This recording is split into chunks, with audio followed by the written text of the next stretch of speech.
له ونشهد أن سيدنا ومولانا محمدا عبده ورسوله. أما بعد، علماء کرام، ارباب سیاست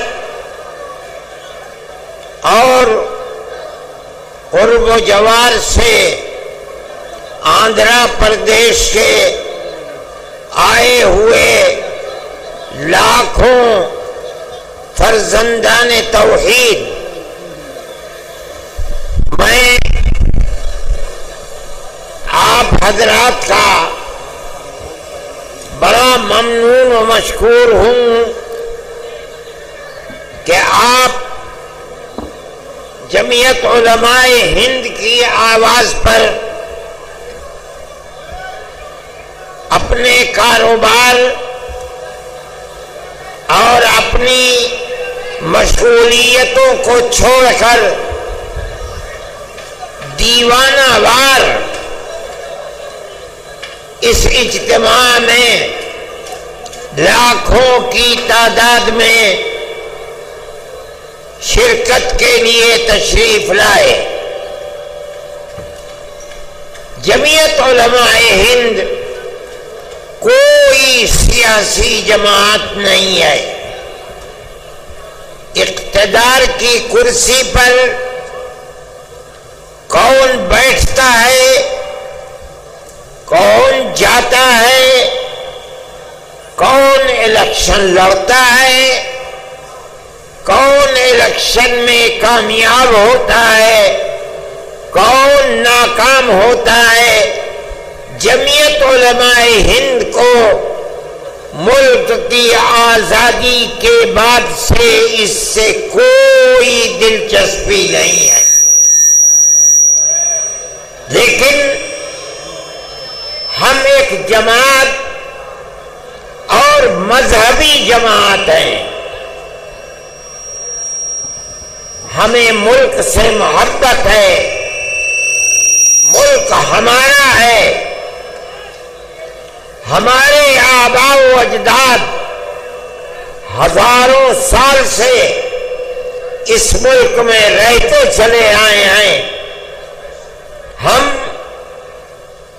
ملک میں امن و امان، بھائی چارگی، محبت، ایک دوسرے کے ساتھ پیار و محبت کے ساتھ رہنے کو ترجیح دیتے ہیں، اور ہم یہ سمجھتے ہیں کہ جب تک ملک میں پیار و محبت رہے گا ملک چلے گا اور عزت و آبرو کے ساتھ چلے گا۔ اگر پیار و محبت کو آگ لگ گئی، ایک دوسرے کے دکھ اور سکھ میں شریک ہونا چھوٹ گیا تو یہ ملک برباد ہو جائے گا، تہس نہس ہو جائے گا۔ ہم نے اسی لیے آپ کو دعوت دی تھی، اگرچہ حضرت مولانا خالد صاحب نے ملک کی آزادی کے سلسلے میں آپ کے سامنے حقائق کو رکھا ہے، آپ نے سنا ہے، لیکن یہ بات بھی بتائی کہ ہم نے دلی کے اجلاس میں یہ سمجھ کر کہ ملک کی حکومت جو یکساں سول کوڈ یعنی یونیفارم سول کوڈ کا نعرہ بلند کر رہی ہے، وہ گورنمنٹ اس وقت اپنے پیر کے اوپر کھڑی ہوئی نہیں ہے، بلکہ دو بیساکھیوں کے اوپر ہے۔ ایک بیساکھی بہار میں نتیش گورنمنٹ آئے اور دوسری بیساکھی آندھرا پردیش کے اندر چندرا بابو نائیڈو جی کی بیساکھی آئے. ہم یہ چاہتے تھے کہ ہم ان دونوں پارٹیوں کو یہ بتائیں کہ ملک کے اندر جب تک ملک کے دستور کی حفاظت نہیں کی جائے گی اس وقت تک ملک اپنے پیر پر کھڑا نہیں رہ سکتا. ہم نے ایک اجلاس بہار میں کیا یہی چیز بتانے کے لیے. ہم نے دلی کے اجلاس میں یہ بات کہی تھی کہ ہم چندرا بابو نائیڈو جی کا جو وطن ہے ہم کڑپا کے اندر اجلاس کریں گے اور اس جلسے کے اندر 5 لاکھ آدمی جمع ہوں گے. اگرچہ جمعیت علماء ہند نے آج سے پہلے کبھی ملک کی آزادی کے بعد ملک کی آزادی سے پہلے کڑپا میں کبھی کوئی ایسا اجتماع اور جلسہ نہیں کیا تھا، لیکن ہم یہ سمجھتے ہیں، ہمارا عقیدہ ہے، ہم اس بات کو جانتے ہیں کہ ملک کا مسلمان اپنے ملک کا وفادار ہے، وہ ملک کے اندر امن و امان کو قائم رکھنا چاہتا ہے. ہم نے 5 لاکھ آدمیوں کو دعوت دی اور آج اس جلسے میں 5 لاکھ سے زیادہ لوگ جمع ہیں. آنا جانا مشکل ہے، چلنا پھرنا مشکل ہے.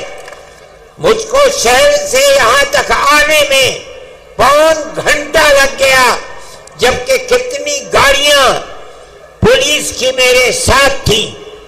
سارے راستے بند ہیں. میں یہاں آ گیا. میں خوش ہوں اس بات سے کہ آپ اتنی بڑی تعداد میں یہاں آئے. ہمارا جو جلسہ تھا، ہم نے جو بات 1 مہینے پہلے دلی میں کہی تھی وہ بات ہماری پوری ہو گئی.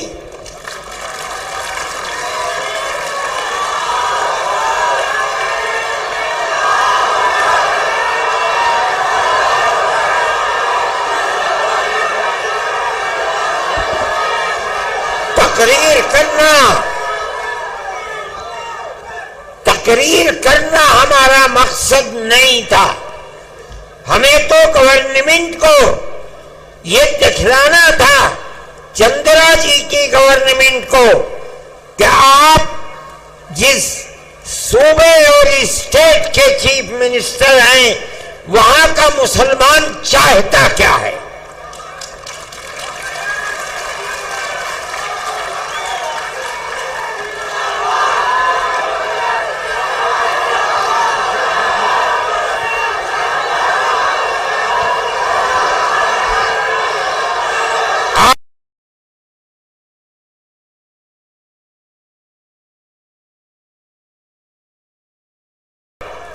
جمعیت علماء ہند کی آواز پر جمع ہو گئے. ہمارا مقصد پورا ہو گیا. ہم یہ سمجھتے ہیں کیا ہم یہ سمجھتے ہیں کہ آپ کے یہاں جمع ہونے کی آواز صرف اس پردیش ہی میں نہیں، پورے ہندوستان میں نہیں، پوری دنیا کے اندر پہنچ رہی ہے.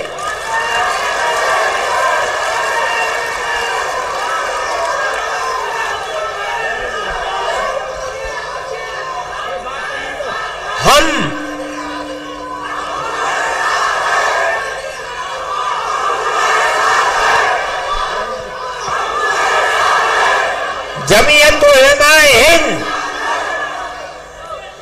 جمعیت علماء ہند یقینی سمجھتی ہے کہ اللہ اگر چاہے گا تو یہ بل ریجیکٹ ہوگا، پاس نہیں ہوگا انشاءاللہ۔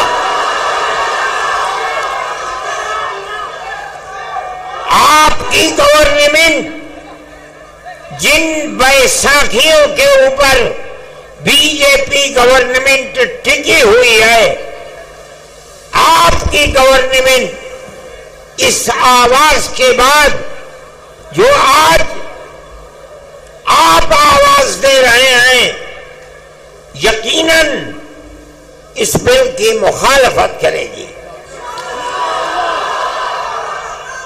ہم اس ملک کے رہنے والے ہیں، ہمارے اس ملک کے اندر کیرلا سے لے کر کشمیر تک اور منی پور سے لے کر بمبئی تک ہمارے لاکھوں اوقاف ہیں۔ آج سے نہیں، اس ملک میں مسلمان 1300 سال سے رہتا ہے، 1300 سال سے کیرالہ سے لے کر شمالی ہندوستان تک، مغربی ہندوستان سے لے کر مشرقی ہندوستان تک 1400 سال سے ہمارے اوقاف ہیں، بڑی بڑی مسجدیں ہیں۔ دلی کی جامع مسجد سے بادشاہوں کی بنائی ہوئے بڑی بڑی مسجدیں ہیں۔ آج تک قانون یہ تھا کہ جو قبرستان ہے یا مسجد ہے یا خانقاہیں ہیں، اگرچہ ان کے کاغذات نہیں ہیں، لیکن ان کی صورت یہ بتا رہی ہے کہ وہ مسجد ہے، اس کا مطلب ہے کہ وہ مسلمانوں کا وقف ہے۔ اس لیے جو پرانا دستور تھا وقف کا، اس میں یہ بات لکھی ہوئی ہے کہ جو مسجد ہے اس کو وقف مانا جائے گا۔ چنانچہ آج تک 1300 سال سے کاغذات میں اس کو وقف ہی بتایا جاتا ہے۔ یہ پرانا وقف ایکٹ تھا۔ ملک کی بدنصیبی ہے کہ آج جس ترمیمی بل کو لا کر ہمارے سر کے اوپر پہنایا جا رہا ہے، وہ یہ کہتا ہے کہ اگر وقف کے کاغذات نہیں ہیں تو اس کو وقف نہیں مانا جائے گا۔ ہم 1300 سال پہلے کے کاغذات کہاں سے لے آئے؟ 600 سال، 700 سال، 800 سال، 500 سال کے کاغذات کہاں ملیں گے؟ لیکن ہمارا یہ عقیدہ ہے، ہم مسلمان ہیں، مسجد خدا کا گھر وہی معتبر ہوگا جو وقف زمین کے اوپر ہے۔ جو زمین اللہ کی زمین ہے، کوئی اس زمین کا مالک نہیں ہے۔ کسی کی زمین کو چھین کر مسجد نہیں بنائی جا سکتی، اگر بنی ہے ہم اس کو مسجد نہیں سمجھتے۔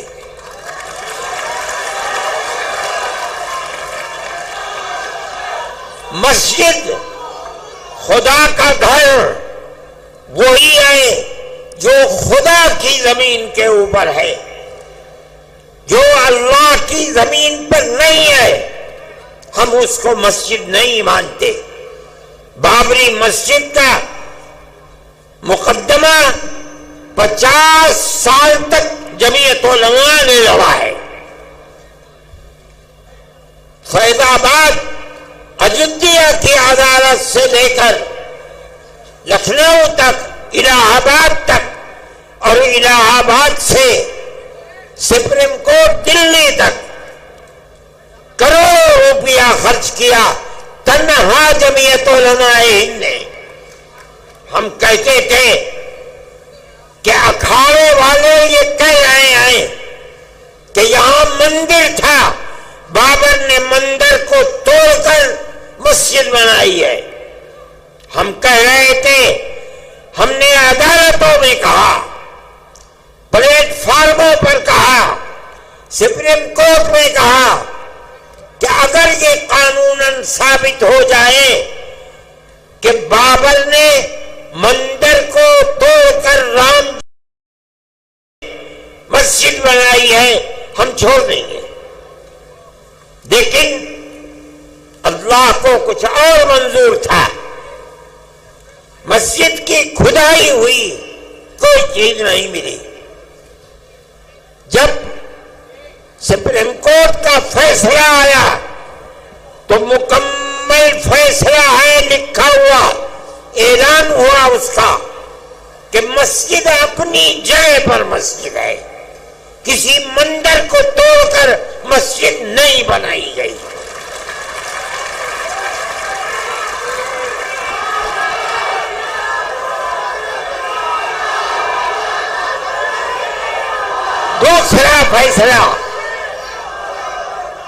دوسرا فیصلہ یہ ہے سپریم کورٹ کا کہ جن لوگوں نے مسجد کو شہید کیا، مسجد کے اندر گھس کر بت رکھا ہے، وہ مجرم ہے۔ لیکن ہم یہ سمجھ رہے تھے کہ تیسرا فیصلہ اب یقیناً یہ آئے گا کہ مسجد مسجد ہے، مندر نہیں ہے، مسلمانوں کا حق ہے۔ لیکن تیسرا فیصلہ آیا کہ ہم مسجد اکھاڑے کو دیتے ہیں۔ ہم کچھ نہیں کر سکے، وہ ہماری سب سے بڑی عدالت ہے، لیکن ہمیں اس بات کی خوشی ہے کہ بابری مسجد مسجد تھی۔ ہندوستان کا سپریم کورٹ بتاتا ہے مسجد اپنی جگہ پر ہے۔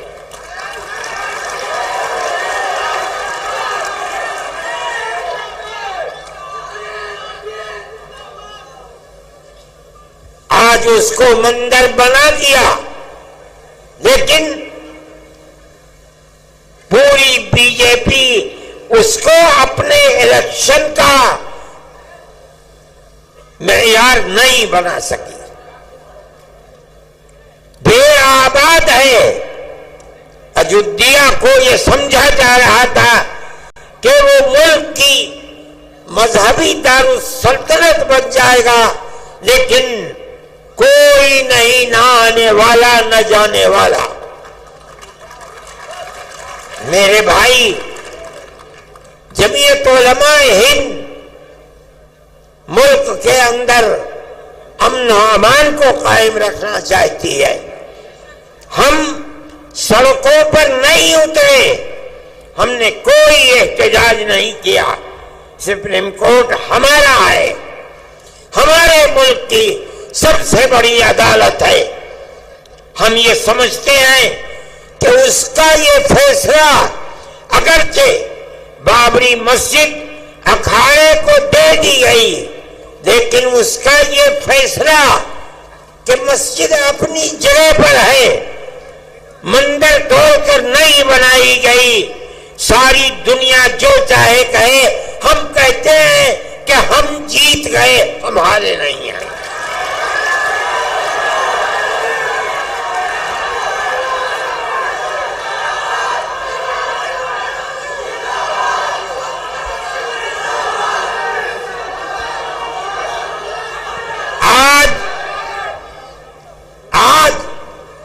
یہ مسئلہ وقف کا چلا دیا، ایک وقف کا قانون بنا ہوا ہے، ملک کی آزادی سے پہلے سے بنا ہوا ہے۔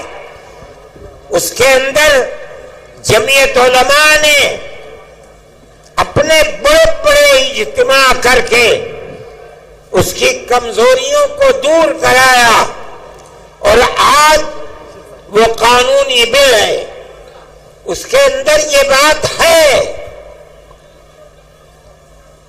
وقف بائی یوزر، کہ جو وقف کی حیثیت سے، مسجد کی حیثیت سے، درگاہ کی حیثیت سے،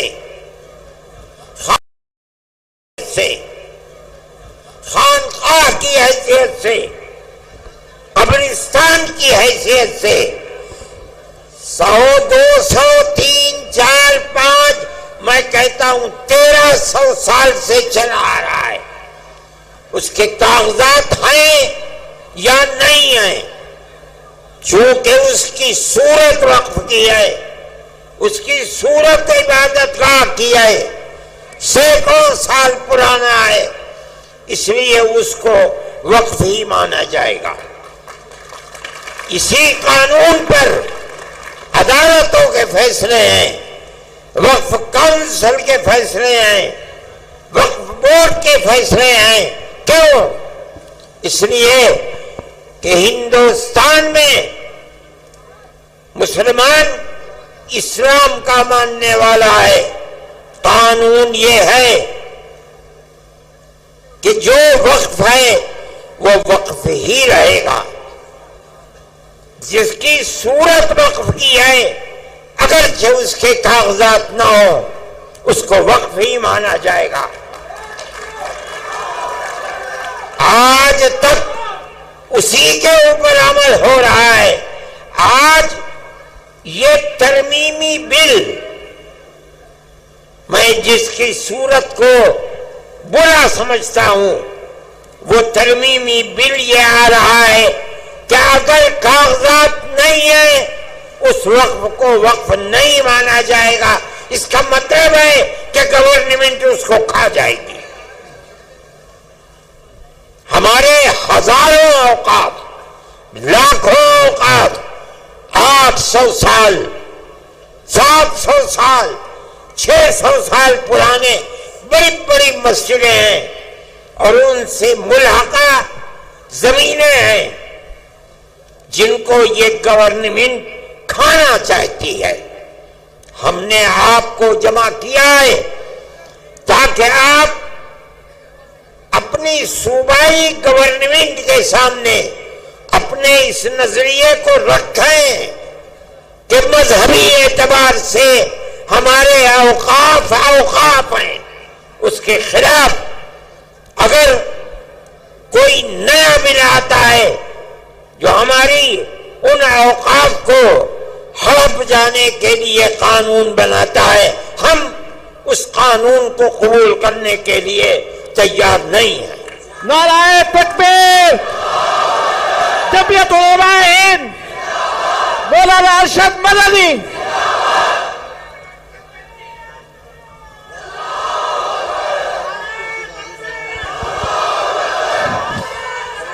اب میں آپ کو اس وقف نے، اس ترمیمی بل نے جس کی ہم مخالفت کر رہے ہیں، میں آپ کو بتاتا ہوں یہ موجودہ ترمیمی بل نہیں ہے، در حقیقت مسلمانوں کے اوقاف کو کھا لینے کے لیے بل لایا گیا ہے، ہڑپ کرنے کے لیے بل لایا گیا ہے، مسلمانوں کی جائیدادوں کو چھیننے کے لیے بل لایا گیا ہے۔ دیکھیے آج تک ہندوستان میں جہاں بھی وقف بورڈ ہے، اس وقف بورڈ کے جتنے ممبر ہوتے ہیں وہ ممبر گورنمنٹ کے بنائے ہوئے نہیں ہوتے، بلکہ ان ممبروں کا الیکشن ہوتا ہے، لیکن وہ سارے ممبر مسلمان ہوتے ہیں۔ کیوں؟ وقف مسلمانوں کا ہے۔ مسلمانوں کے اوقاف پر وقف بورڈ کے اندر کام ہوتا ہے، اس لیے 11 ممبر ہوتے ہیں عام طریقے پر، شرط ہے وہ 11 کے 11 الیکشن سے آتے ہیں اور سب کے سب مسلمان ہوتے ہیں۔ اب آپ دیکھیے اس بل کی نمبر 11 کا اے، پیج نمبر صفحہ نمبر 6، وہ یہ کہتے ہیں کہ بورڈ کے 11 ممبر جو گورنمنٹ جن کا انتخاب کرتی ہے، انتخاب نہیں ہوگا بلکہ گورنمنٹ کو خود منتخب کر کے بغیر الیکشن کے لا کر رکھے گی۔ ہم کیا جانتے ہیں کہ کن کو رکھتے ہو؟ پھر وہ کہتے ہیں کہ ان 11 میں سے صرف 4 ممبر مسلمان ہوں گے اور 7 ممبر غیر مسلم ہوں گے۔ وقف ہمارا ہے، ہمارے باپ دادا کا ہے، ہماری زمینیں ہیں۔ وہ جو 7 ممبر زیادہ ہیں اور وہ مسلمان نہیں ہیں، وہ کیا جانے کہ وقف کی حفاظت کس طرح ہوگی۔ اس کا مطلب ہے کہ گورنمنٹ صوبائی گورنمنٹ ہے، اس کو کھانا چاہتی ہیں۔ ہمارے وقف ہیں، ہمارے باپ دادا کے وقف ہیں، جن کی تعداد 11 ہے، اس 11 میں سے صرف 4 مسلمان ہوں گے، باقی سب کرسچن، ہندو اور کون کون ہوتے ہیں۔ مگر سوال یہ ہے کہ ہمارا وقف کس طرح محفوظ رہ سکے گا؟ ہم نے چیئرمین کے سامنے یہ بات کہی، پورا بورڈ تھا 32-33 پارلیمنٹ کے ممبروں کا، ہم نے ان کے سامنے کہا کہ آج تک شرط ہے کہ سارے ممبر مسلمان ہوں گے، اس لیے کہ وقت مسلمانوں کا ہے، غیر مسلم کیسے آئیں گے؟ وہ کہتے ہیں نہیں، اس نئے وقف کو کہا جاتا ہے گورنمنٹ کی طرف سے کہ ہم اوقاف کی حفاظت کے لیے یہ ترمیمی بل لائے ہیں۔ ہم کہتے ہیں کہ تم اوقاف کی جڑ کھودنے کے لیے لا رہے ہو۔ ہم اسی لیے کہتے ہیں کہ مسلمان اس ترمیمی بل کی تائید نہیں کر سکتا۔ اسی لیے ہم نے چیئرمین کے سامنے کہا، پارلیمنٹ کے ممبروں کے سامنے کہا، ہم آپ کے سامنے کہہ رہے ہیں کہ آپ ان کی کمزوریوں کو سمجھیے۔ یہ کہہ رہے ہیں کہ ہم مسلمانوں کے اوقاف کی حفاظت کے لیے ترمیمی بل لائے ہیں۔ ہم کہتے ہیں جھوٹ بول رہے ہو، تم اوقاف کو مسلمانوں کی آگ لگانے کے لیے یہ بل لائے ہو۔ دوسری بات،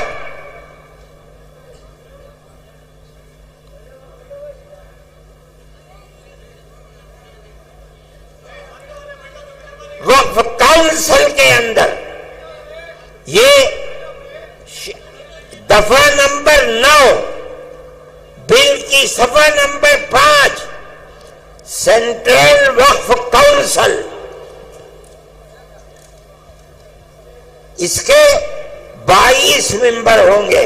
یہ دوسری چیز ہے، ان 22 ممبران کے اندر وہ کیا کہتے ہیں؟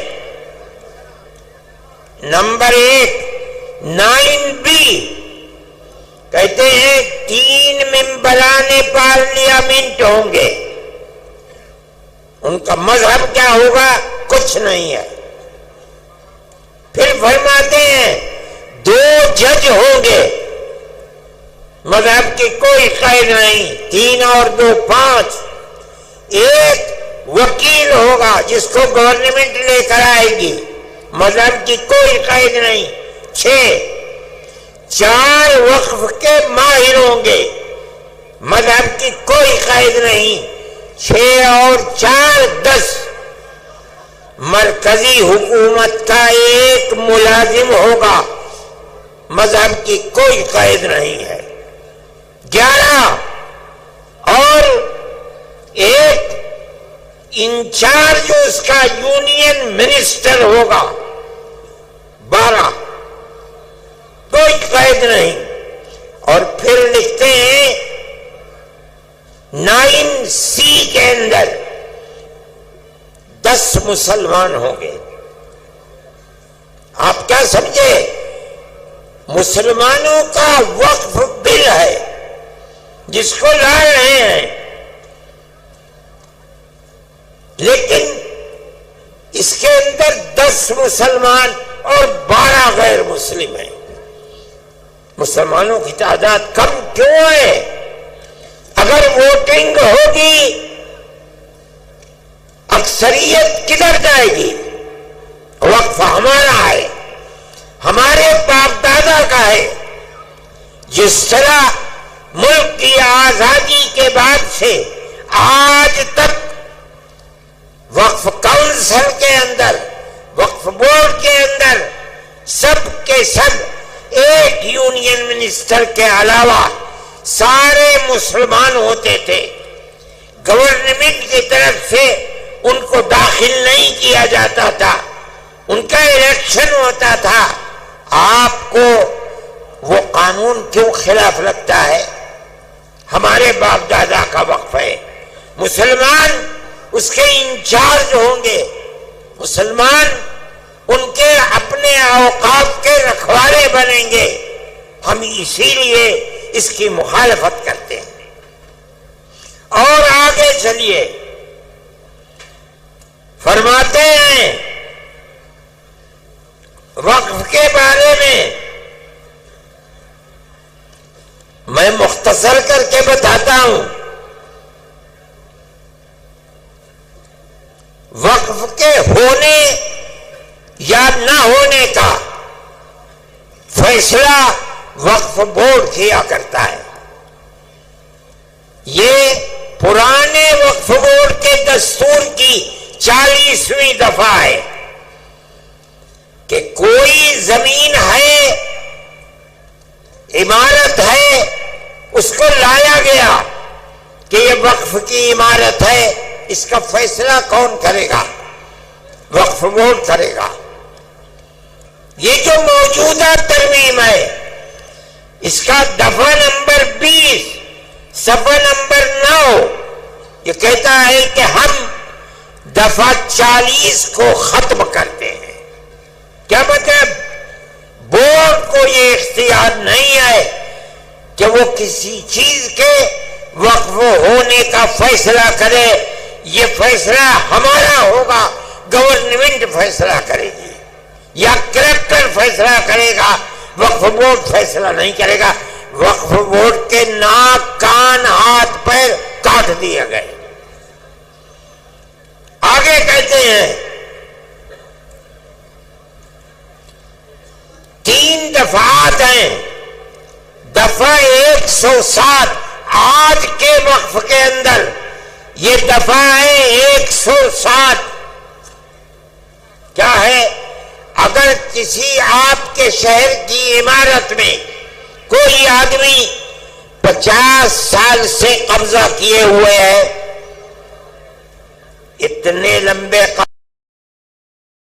اتنا حق ہو گیا کہ اب اس جائیداد کو جو چھوڑا نہیں سکتا، یہ قانون ہے 1963 کا۔ لیکن جو پرانا وقف بورڈ تھا اس کے اندر یہ بات تھی کہ اگر یہ جائیداد وقف جائیداد ہے تو وقف بورڈ اس کو چھوڑا سکتا ہے۔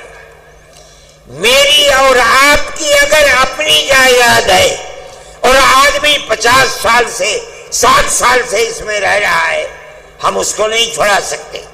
لیکن اگر وہ جائیداد وقف جائیداد ہے اور اس جائیداد پر کسی نے قبضہ 50 سال سے 60 سال سے کر رکھا ہے، وقف بورڈ کو یہ اختیار حاصل ہے، کورٹ میں جائے اس کو چھوڑنا پڑے گا۔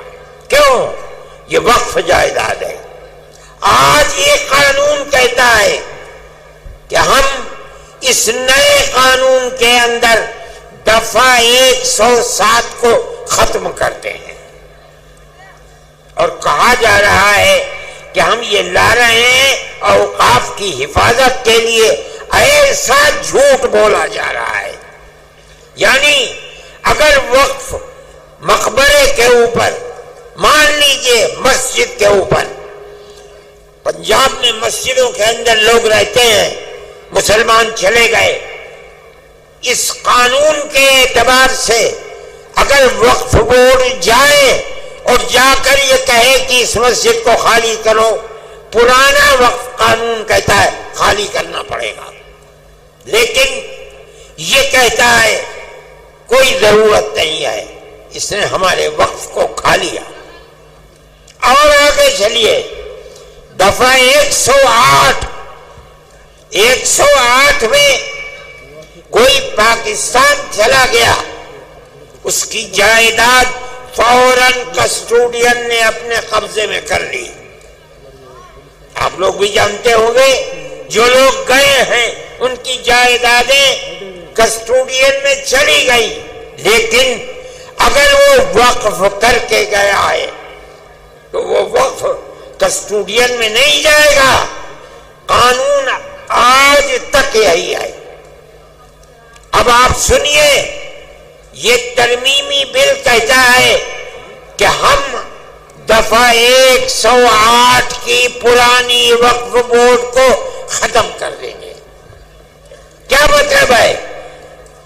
ساری ان کی دی ہوئی مسجدیں، جائیدادیں، اگر آج تک ان کے اوپر کسٹوڈین کا قبضہ نہیں ہے، اس ترمیمی بل کے آنے کے بعد سب کسٹوڈین قبضہ کر لے گی، چاہے وہ مسجد ہو چاہے قبرستان ہو۔ میرے بھائی، میں یہ آپ کو اس لیے بتا رہا ہوں کہ اگر آپ کے صوبے سے اس کی تائید ہوتی ہے تو اس کا مطلب یہ ہے کہ وہ زمینیں، وہ مقبرے، وہ درگاہیں جو آج تک وقف کے اندر داخل تھی، اب وہ وقف سے نکل جائیں گی۔ ہم اسی بنیاد پر کہتے ہیں، آپ حضرات کی یہ آواز جو آج اس میدان سے ابھر رہی ہے، انہی بنیادوں کے اوپر ہم کہتے ہیں کہ وہ آواز اس وقف کے ترمیمی بل 2024 کے خلاف یہ آواز اٹھنی چاہیے۔ جمعیت علماء ہند، میں نے آپ سے کہا تھا کہ ایک مذہبی جماعت ہے، ہمارا سیاست سے کوئی تعلق نہیں ہے۔ ہم آپ کی گورنمنٹ سے، صوبائی گورنمنٹ سے یہ کہتے ہیں کہ مسلمان، پورے ملک کا مسلمان یہ سمجھتا ہے کہ یہ وقف ترمیمی بل مسلمانوں کے اوقاف کو برباد کرنے کے لیے، ہڑپ کرنے کے لیے، جو چند مثالیں میں نے آپ کو بتائی ہیں، یہ تو 3 صفحے ہیں ہمارے۔ آپ اس کے خلاف اپنی رائے کو متحد کریں۔ میں یہ سمجھتا ہوں کہ آپ کے اس جم غفیر کے جمع ہو جانے کے نتیجے میں یقیناً یہ آواز ارباب اقتدار کے کانوں تک پہنچے گی انشاءاللہ، اور یہ بات ہوگی کہ بی جے پی گورنمنٹ کے اس مسلمانوں کی جائیداد کو آگ لگانے اور کھانے والے بل کی مخالفت کی جائے گی۔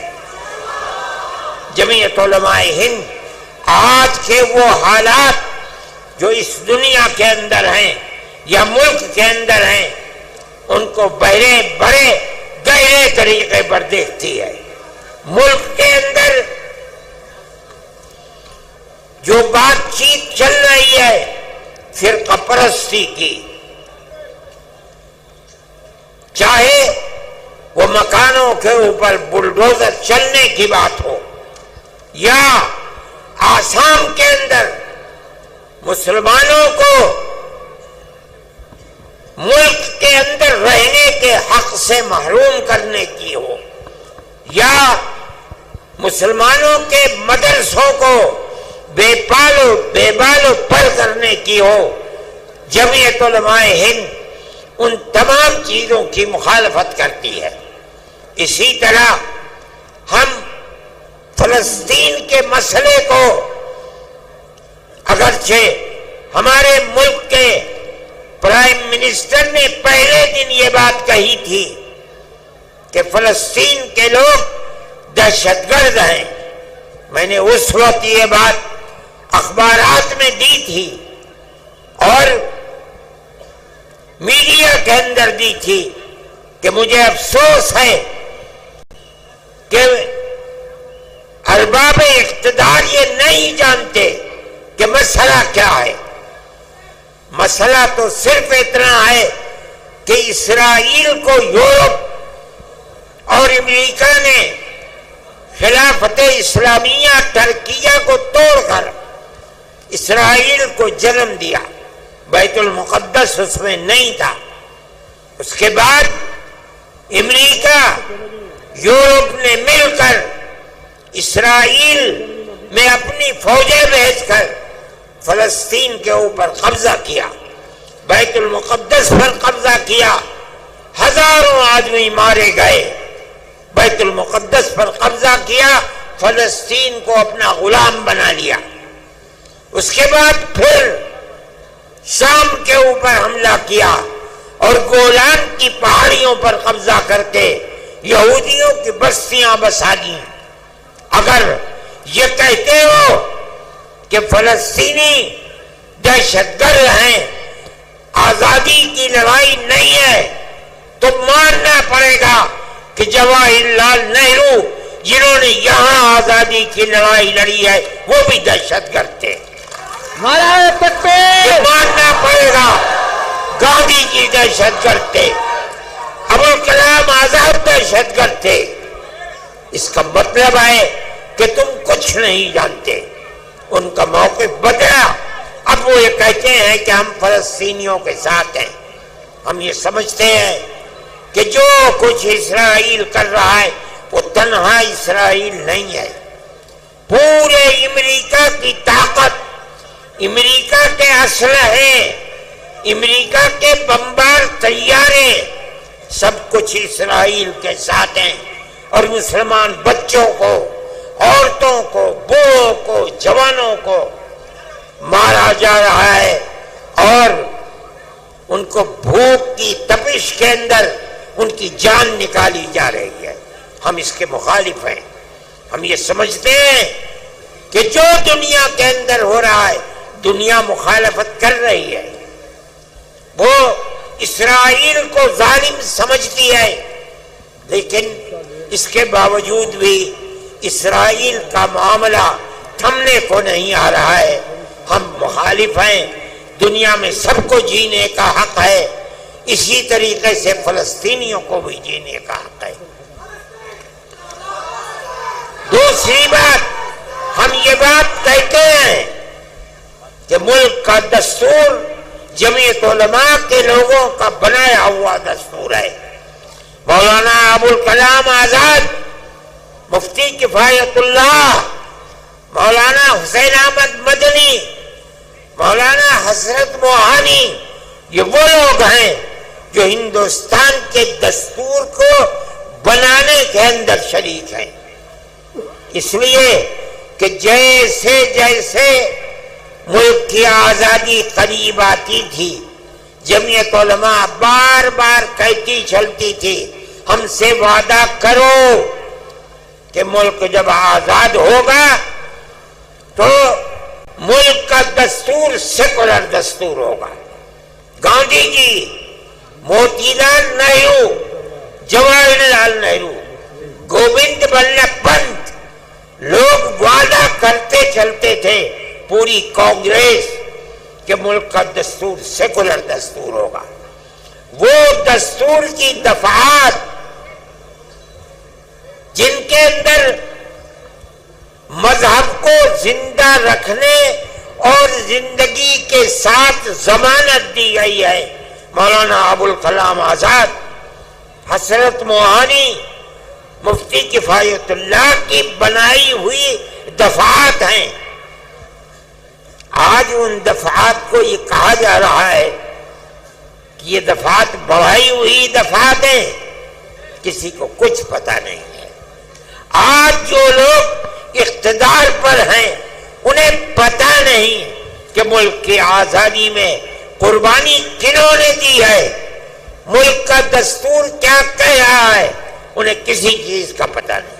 مجھے حیرت ہوئی جس دن پٹنے میں ہمارا جلسہ تھا, مجھے لوگوں نے پرائم منسٹر کا ویڈیو سنایا جس میں پرائم منسٹر یہ کہہ رہے تھے کہ ہندوستان کے دستور کے اندر کہیں وقف کا ذکر نہیں ہے. میں نے اپنے سر کو پیٹا. ملک کا وزیر اعظم یہ کہتا ہے, اس کا مطلب یہ ہے, میں نے کہا کل کو تم کہنے لگو گے کہ ملک کے دستور کے اندر حج کا کوئی ذکر نہیں ہے, پرسوں وہ کہو گے کہ ملک کے دستور میں نماز کا کوئی ذکر نہیں ہے, اگلے دن کہو گے کہ ملک کے دستور میں روزے کا کوئی ذکر نہیں, مسجد کا کوئی ذکر نہیں. ارے اللہ کے بندے, اسلام اور مذہب کی ضمانت ملک کے دستور میں دی گئی ہے. یہ ہمارا مذہب ہے.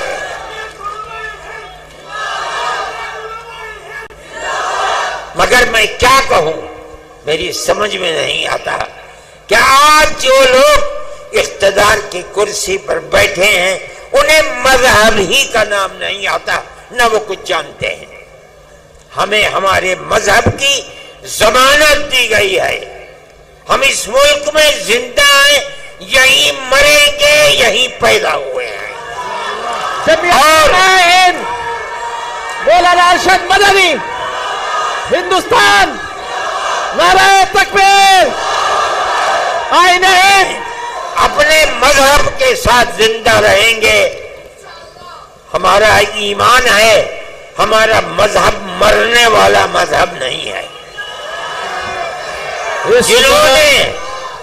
جنہوں نے ہمارے مذہب کو مارنے کے لیے اپنے تیر و تفنگ چلائے ہیں وہ خود مٹ گئے مذہب اسلام سے.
اپنی طرف سے طاقت پیدا کر دی یہ اللہ کا احسان ہے. اللہ چاہے گا تو وہ ہمارے خاص طور پر اس مذہبی معاملے میں ہماری مدد کرے گا. بلکہ گورنمنٹ اور ملک کی فرقہ پرست ذہنیت مذہب اسلام کو بدلنا چاہتی ہے، ختم کرنا چاہتی ہے، یکساں سول کوڈ کو لانا چاہتی ہے. وہ لوگ انشاءاللہ ناکام و نامراد ہوں گے اور مذہب اسلام انشاءاللہ زندہ رہے گا.